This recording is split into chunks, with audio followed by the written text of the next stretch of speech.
Бисмилля, вальхамдулилля, вассаляту вассаляму аля сайидина расулилля, ва алихи ва сахбихи ва ман валя, ва ба'д.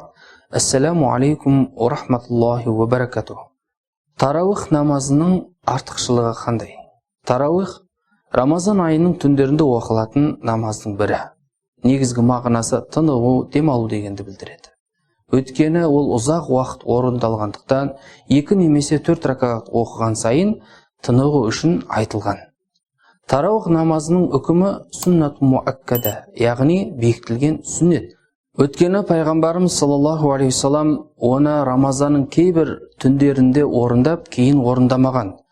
Орындамауын себебін сендерге парыз болып қалама деп қорқтым деп түсіндіреді. Тарауих намазы 20 ракағаттан тұрады. Оны 2 немесе 4 ракағат етіп оқуға болады. Жеке үйде орындаса да рұқсат, бірақ мешітте жамағатпен оқу сүннату кифаия болып саналынады. Яғни кейбір адамдар оны орындаса басқалардың мойнынан түседі.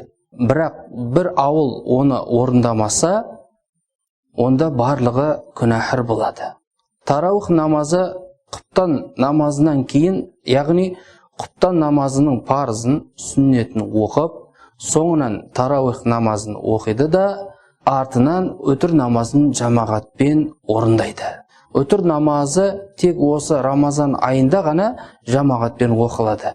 Бұл иджма бойынша бекітілген үкім. Артықшылығына келсек, пайғамбарымыз саллаллаху алейхи вассалам кімде-кім Рамазан айында шынайы иманмен және де ықыласпен сауапты үміт етіп, түнді намазбен өткізсе, оның бұрынғы күнәлары кешіріледі деген. Сонымен қоса пайғамбарымыз саллаллаху алейхи вассалам Рамазан айында менің үмметіме бұрынғы пайғамбарларға берілмеген 5 ерекшелік берілді.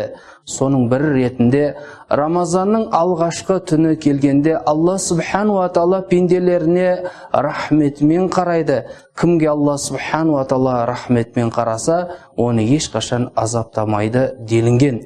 Сондықтан да Рамазанның алғашқы түнін тарауихпен қарсы алайық.